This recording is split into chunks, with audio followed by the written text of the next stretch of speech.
Hello friends, તમારું સ્વાગત છે મારી ચેનલમાં। આજે આપણે બનાવવાના છીએ મેકડોનલ્ડ્સ કે કેફે જેવી ફ્રેન્ચ ફ્રાઈઝ। જો તમારી ફ્રેન્ચ ફ્રાઈઝ બહાર જેવી નથી બનતી તો એકવાર આજે આ રીતે બનાવશો તો તમારી ફ્રેન્ચ ફ્રાઈઝ એકદમ પરફેક્ટ ક્રિસ્પી બનશે। જો વિડીયો ગમે તો વિડીયોને લાઈક કરજો અને શેર કરજો। આવી જ ટેસ્ટી અને સ્વાદિષ્ટ રેસીપી જોવા માટે મારી ચેનલને સબસ્ક્રાઈબ કરજો। અહીંયા મેં 1 કિલો જેટલા બટેકા લીધા છે। બટેકાને આ રીતે મોટી વેરાયટીના હોય અને ખાસ કરીને આવા નવા બટેકા હોય તે જ લેવાના છે, એટલે તમારી ફ્રેન્ચ ફ્રાઈઝ એકદમ ક્રિસ્પી બનશે। તમે બટેકા કોઈ પણ વેરાયટીના લઈ શકો છો એવું જરૂરી નથી, માત્ર થોડા સ્ટેપ આ રીતે ફોલો કરશો તો તમારી ફ્રેન્ચ ફ્રાઈઝ બહાર જેવી જ બનશે। તો સૌથી પહેલાં આપણે બટેકાને ધોઈ તેની છાલ ઉતારી લેવાની છે અને પછી તેની સાઈડનો જે ગોળ ભાગ હોય છે તેને આપણે થોડો થોડો કાપી લઈશું અને જે ભાગ કાપ્યો છે તેને આપણે શાકભાજી કે કોઈ પણ બીજી વાનગી બનાવી શકો છો। તો આ રીતે બટેકાને મેં 3 સ્લાઈસ કરી લીધી છે। હવે આપણે દરેક સ્લાઈસને અડધો ઇંચ જેટલા ટુકડામાં કાપવાની છે। જો તમે થોડા જાડા રાખશો તો તેને બટેકાની ચિપ્સ કહેવાય છે, એકદમ પાતળી કરો છો તો તેને ફ્રેન્ચ ફ્રાઈ પણ કહેવાય છે। તો તમારે જે રીતે કટ કરવી હોય એ રીતે તમે કટ કરી શકો છો। તો આ રીતે બધા જ બટેકાની છાલ ઉતારીને અડધો ઇંચ જેટલી ફ્રેન્ચ ફ્રાઈઝ કે ચિપ્સ કટ કરી લઈશું। આપણી ચિપ્સ કટ થઈ જાય એટલે આપણે તરત જ તેને પાણીમાં ઉમેરી દઈશું, નહીંતર બટેકા કાળા પડી જશે। હવે આપણે 2 થી 3 પાણીએ સફેદ પાણી જ્યાં સુધી ના નીકળે ત્યાં સુધી આપણે ધોવાના છે। અહીંયા બટેકામાં સ્ટાર્ચનું પ્રમાણ વધારે હોય છે એટલે આપણે સારી રીતે ધોઈ લેવાના છે। તો આ રીતે મેં બટેકાને પાણી ક્લિયર થાય ત્યાં સુધી ધોઈ લીધા છે। હવે એક પેનમાં આપણે પાણી લઈશું।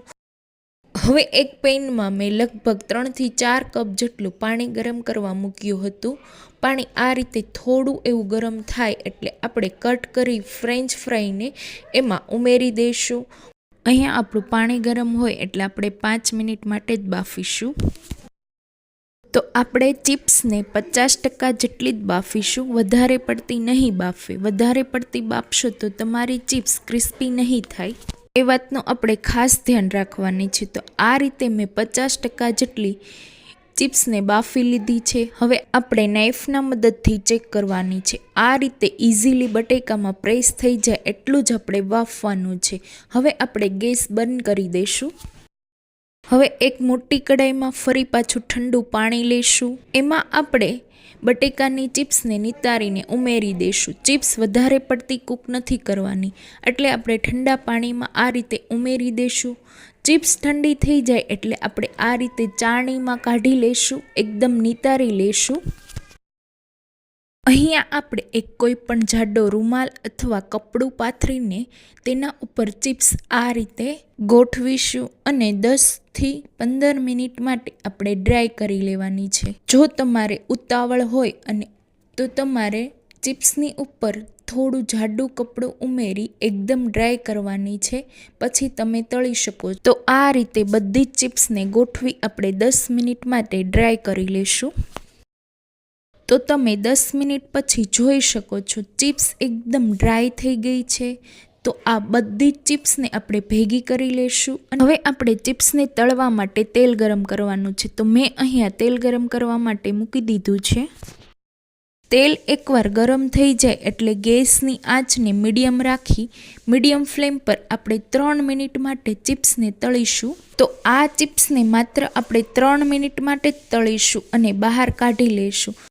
તો આ રીતે એકવારમાં જેટલી ફ્રેન્ચ ફ્રાઈ આવે એટલી ઉમેરી દઈશું અને ફ્રેન્ચ ફ્રાઈને આપણે સ્ટોર કરવાની હોય તો 2 થી 3 મહિના સુધી પણ તમે સ્ટોર કરી શકો છો। તો આ રીતે 3 મિનિટ જેવું થઈ ગયું છે ને આપણી ફ્રેન્ચ ફ્રાઈ તળાઈ ગઈ છે। 3 મિનિટ જેવું થઈ ગયું છે અને ફ્રેન્ચ ફ્રાઈ તળાઈ ગઈ છે તો આપણે તેલમાંથી કાઢી અને નિતારી લઈશું। તમારે આ ફ્રેન્ચ ફ્રાઈને આપણે કિચન પેપર પર નથી કાઢવાની, આ રીતે ચાળણીમાં જ કાઢી લેવાની છે।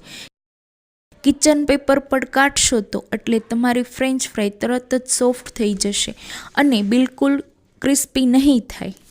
તો આ ફ્રેન્ચ ફ્રાય બનાવવા માટેની આ એક ખાસ ટિપ્સ છે, તો તમારે ધ્યાન રાખવાનું છે. તો આ રીતે 3 મિનિટ જેવું તળી લીધું છે અને કાઢી લેશું. તો આ રીતે આપણે ફ્રેન્ચ ફ્રાયને પ્લેટમાં ઠંડી કરવા માટે છૂટી છૂટી ઉમેરી દઈશું. તો એકદમ ઠંડી થવા દેવાની છે. તો તમારી આ ફ્રેન્ચ ફ્રાય લગભગ 10થી 15 મિનિટમાં ઠંડી થઈ જશે. ઠંડી થઈ જાય એટલે આપણે સ્ટોર કરવી હોય તો આ રીતે જીપલોક બેગ અથવા એરટાઇટ કન્ટેનર લેવાનું છે. તેમાં ચિપ્સ ઉમેરી તમારે ડીપ ફ્રીઝ અથવા ફ્રોઝન કરવા મૂકી દેવાની છે. તો આ ચિપ્સ તમે 3 મહિના સુધી સ્ટોર કરી શકો છો. જ્યારે તમારે સર્વ કરવી હોય ત્યારે ફ્રોઝનમાંથી બહાર કાઢી તેને એકદમ ગરમ તેલમાં તળી લેવાની છે.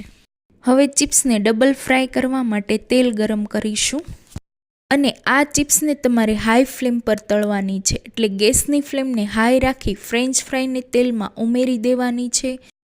હું આ ચિપ્સ ફ્રોઝન નથી વાપરી રહી, ડાયરેક્ટ જ મેં ડબલ ફ્રાય કરી રહી છું.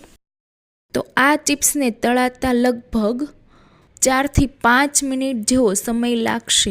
તો કિનારીઓ આ રીતે ગોલ્ડન થવા લાગશે. તો એ રીતે આપણે બધી જ ચિપ્સને તળી લેશું. એકદમ પરફેક્ટ એવી આપણી ફ્રેન્ચ ફ્રાય તળાઈને રેડી થઈ ગઈ છે. તો આપણે અત્યારે પણ ચાળણીમાં જ કાઢવાની છે. જો તમે આ ફ્રેન્ચ ફ્રાય કિચન પેપર પર કાઢશો તો તે એકદમ સોફ્ટ થઈ જાય અને ક્રિસ્પી નહીં રહે. તો ગરમ ગરમ હોય ત્યારે જ તમારે તેના ઉપર મીઠું, ચાટ મસાલો અથવા લાલ મરચું પાવડર સ્પ્રિંકલ કરવાનો છે અને સર્વ કરવાની છે. અને આ ફ્રેન્ચ ફ્રાયને તમારે જેટલી ખાવી હોય એટલી જ તળવાની, બીજી તમારે ફ્રોઝન કરવાની છે. તો આપણી એકદમ ક્રિસ્પી ફ્રેન્ચ ફ્રાય બનીને તૈયાર છે. ઉપરથી આપણે થોડું મીઠું સ્પ્રિંકલ કરી દેવાનું છે અથવા ચાટ મસાલો અથવા પેરી પેરી મસાલો પણ તમે છાંટી શકો છો. અહીંયા આપણે ગરમ ગરમ ફ્રેન્ચ ફ્રાયને પ્લેટમાં કાઢી લેશું. આ ચિપ્સને તમે ટોમેટો સોસ અથવા માયોનીઝ સાથે પણ સર્વ કરી શકો છો. તો તમારી આ ફ્રેન્ચ ફ્રાય મેકડોનલ્ડ્સ અથવા કેફે જેવી ના બનતી હોય તો એકવાર પરફેક્ટ એવી આ રીતે તમે જરૂર ટ્રાય કરજો. તો તમે ફ્રેન્ચ ફ્રાય બહારથી લાવવાની પણ ભૂલી જશો, એટલી ટેસ્ટી બને છે. તમને આ રેસીપી કેવી લાગી મને કોમેન્ટમાં જરૂર જણાવજો. રેસીપી ગમી હોય તો વિડીયોને લાઇક કરજો, શેર કરજો. આવી જ નવી રેસીપી જોવા માટે મારી ચેનલને સબસ્ક્રાઈબ કરજો. તો ફરી મળીએ એક ટેસ્ટી સ્વાદિષ્ટ નવા વિડીયો સાથે. Thanks for watching.